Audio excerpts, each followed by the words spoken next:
তদন্ত চলাই আছিলো ৰহাৰ পিংকী দাসৰ নিৰুদ্দেশৰ বিষয়ে এটা নতুন মূৰ আহিছে গোটেই তদন্তটো আপোনালোকক জনাবলৈ মই সেইকাৰণে মাতিছো। পিংকী দাস এতিয়া জীৱিত আছে, আমি এইমাত্ৰ উদ্ধাৰ কৰিলো তেওঁৰ গুৱাহাটীত।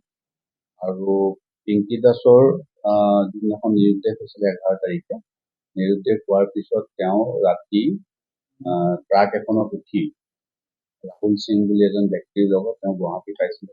দুদিন গুৱাহাটীত আমি যিজন এৰেষ্ট কৰিলো যোৱাকালি তেওঁলোকৰ লগত আছিলে। তাৰপিছত তেওঁ গৈ পেলাই পতংগা বুলি যিটো আমাৰ গড়চুক থানাৰ আণ্ডাৰত তাতে আপোনাৰ পম্পী দলে বুলি মহিলা এগৰাকীৰ ঘৰত তেওঁ আশ্ৰয় লৈ আছিলে। এতিয়া 10-15 মিনিট আগতে আমি উদ্ধাৰ কৰিছো হিচাপে। আৰু যেতিয়া ডেড বডিটো ইয়াত আমি উদ্ধাৰ কৰিছিলো 11 তাৰিখে নিশা, তেতিয়া পিছদিনাখন ৰাতিপুৱা তেওঁৰ দেউতাক, মাক, তাৰপিছত তেওঁৰ মামাক আৰু ওচৰৰে ব্যক্তি নেইবাৰ তেওঁলোকে আহি আইডেণ্টিফাই কৰিছিলে। আপোনালোককো প্ৰেছ বাইট দিছিলে যে আমাৰ ইত্যাদি। গতিকে আমি তেতিয়াৰ পৰা অকণমান বস্তুটো সন্দেহত আছিলে আমাৰ, আৰু আমি সেইকাৰণে DNA কালেক্ট কৰি থৈছিলো। আৰু এতিয়া যিটো পিংকী দাসৰ উদ্ধাৰ হ'ল, গতিকে বৰ্তমান যিটো মৃতদেহ আছিলে, যিটো আপোনাৰ পিংকী দাসৰ পৰিয়ালে নি সৎকাৰ কৰিলে, সেই মৃতদেহটো DNA পৰীক্ষা আমি কৰাব লাগিব। আপোনালোকৰ চেনেলৰ মাধ্যমেৰে আমি এইটো আহ্বান জনাম যাতে আপোনালোকে আৰু আইডেণ্টিফাই কৰাৰ কাৰণে পাব্লিচিটি কৰে। নগাঁও হ'ব নালাগে, কাৰণ নগাঁও হ'লে ইমান দিনে অভিভাৱক ওলালে বাহিৰৰ কোনোবা জিলাৰ হ'ব পাৰে। গতিকে আমি মৃতদেহ সৎকাৰ কৰাৰ আগতে যিবিলাক আমি আইডেণ্টিফিকেশ্যন কৰাইছিলে, তেওঁৰ মাক মীনাক্ষী দাসে কৰিছিলে, মনমোহন দাসে কৰিছিলে, দেউতাক বিকাশ দাস, তেওঁৰ মামায়েক হয় মাইনু দাস, তেওঁৰ মাহীয়েক হয় উৎপল দাস, তেওঁৰ সম্পৰ্কীয় হয়। গোটেইখিনি মানুহে তেওঁলোকে আইডেণ্টিফাই কৰি আপোনালোককো প্ৰেছ বাইট দি ইয়াৰ পৰা লৈ গৈছিলে। তাৰপিছত যিখিনি আমি ইনভেষ্টিগেশ্যনত পালো যে তেওঁ ঘৰৰ পৰা কাজিয়া লাগি ওলাই আহিছিলে। তেওঁৰ হাতত এখন বহী আছিলে য'ত বিভিন্ন মানুহৰ নাম্বাৰ আছিলে, আৰু সেই নাম্বাৰত আমি গম পালো বহীখন তেওঁ লগত লৈ গৈছিলে। যদিও আমাৰ এটা সন্দেহ হ'ল যে ৰাতি 11টা কিমানত গুৱাহাটী পাবলগীয়া কিবা ব্যৱস্থা আছে। আমি সেইটো তদন্ত কৰি আছিলো। ISBTত আমি দুজন লিংক পালো। তেওঁ নিজৰ মোবাইলটো ব্যৱহাৰ কৰা নাছিলে, যিটো ঘৰৰ পৰা লৈ গৈছিলে। তেওঁ য'ৰ পৰা মোবাইল ব্যৱহাৰ কৰি আছিলে, তাকে পাই তাৰ পৰাই ব্যৱহাৰ কৰি আছিলে। আৰু তেনেকে আমি সেই বস্তুটো আমি কালি জাৰি চাই গম পালো যে ইয়াৰ পৰা ট্ৰাকত উঠি তেওঁ ৰাহুল সিঙৰ লগত গৈছিলে। ৰাহুল সিং এজন উত্তৰ প্ৰদেশৰ ব্যক্তি, আৰু তেওঁৰ লগত কাকত ফটোগ্ৰাফো আমি পাইছো। সেইখিনি তাত উঠি যোৱাৰ পিছত তেওঁ ISBTত নামিলে। ISBTত আমি যি দুজন এৰেষ্ট কৰিছো, তেওঁলোকৰ লগত দুদিন আছিলে ISBTত। তাৰপিছত দ্বিতীয় দিনাখন তেওঁ নিৰুদ্দেশ হ'ল। নিৰুদ্দেশ হোৱাৰ পিছত পম্পী দলেৰ ভায়েক সমৰজিৎ দলে তেওঁ অটো চলাই তেওঁ ছোৱালীজনীক পাই পেলাই তেওঁৰ ঘৰত লৈ আশ্ৰয় দিছে।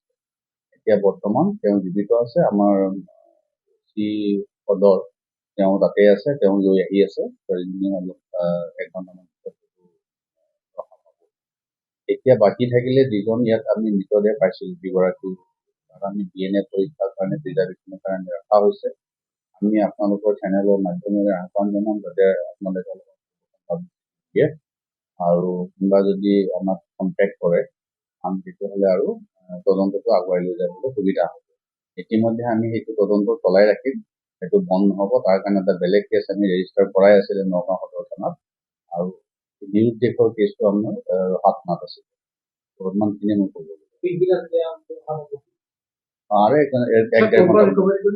পতংগা গড়চুক গুৱাহাটী। সেইটো মই আপোনালোক আহ্বান জনাইছো যে এইটো আপোনালোকে পাব্লিচিটি দিয়ক। আমি DNA ৰাখিছো, যদি কোনোবাই আহি ক্লেইম কৰে যে আমাৰ হয়, তেতিয়া আমি DNA এক্সাম কৰাব পাৰিম।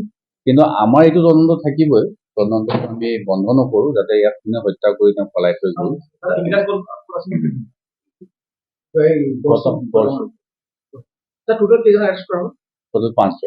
পাঁচজনৰ না মই কৈ আছো যে যিখিনি নিৰুদ্দেশ হোৱাত সহায় কৰিছে ছোৱালীজনী, আমি প্ৰথমতে হানিফ আলী আৰু তেওঁৰ লগত দুজন ধৰিছিলো। তেওঁলোকৰ ঘৰত গৈ ছোৱালীজনীৰ লগত ফটো উঠিব বিচাৰিছিলে জবৰদস্তি। আৰু বহুত ফোনত কমিউনিকেশ্যন কৰি থাকে, হেৰাছমেণ্ট কৰে, মাকে আমাক অভিযোগ কৰিছিল, সেই অভিযোগৰ ভিত্তিত আমি এৰেষ্ট কৰিছোঁ। তাৰপিছত গুৱাহাটীত আমি দুজন ব্যক্তি বিহাৰী সম্প্ৰদায়ে তেওঁলোকক এৰেষ্ট কৰা হৈছে। তেওঁলোকে ছোৱালীজনীক আৰক্ষীক চমজাই দিব লাগিছিলে, যিহেতু অকলে পাইছে, নিদি পেলাই মোবাইলৰ চিমটো ৰাখি থৈছিলে ছোৱালীজনী, আৰু লগতে দুদিন আশ্ৰয় দি ৰাখিছিলে। আৰু তেওঁলোকৰ কৰ্তব্য আছিলে যে এনেকুৱা যদি এজনী ছোৱালী পায়, তাকো মাইনৰ, তেওঁলোকে লগতে থানাত বা ওচৰত পুলিচক জনাই দিব লাগিছিল। আৰু ISBT পুলিচ থানাও আছে। তো সেইটো নকৰিলে তেওঁলোকে আৰু দুদিন ৰাখি আশ্ৰয় দি তাৰ পৰা তেওঁলোকৰ হেৰিৰ পৰা আকৌ নাইকিয়া হ'ল, আকৌ ৰাহুলৰ লগত কমিউনিকেশ্যন। ৰাহুলক এৰেষ্ট কৰা হৈছে। আৰু ৰাহুলৰ লগত আমি গাড়ীত যেতিয়া লৈ গৈছে ইয়াৰ পৰা গুৱাহাটীত, তো ৰাহুলৰ লগত তেওঁৰ মানে ফটোগ্ৰাফো পাইছো, যিখিনি অকণমান ইয়াত নক'ব দিগদাৰী।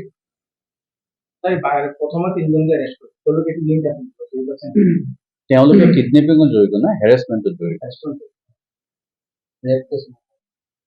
নাই, ৰেপটো এতিয়া আমি তেওঁ আনিলেহে তেওঁৰ পৰা আমি ষ্টেটমেণ্ট ল'লে পৰৱৰ্তী সময়ত আমি যিখিনি পাওঁ, যি যি হৈছে, বাকী আমি সেইটো কেছৰ তদন্ত ৰখাৰ হৈ থাকিব।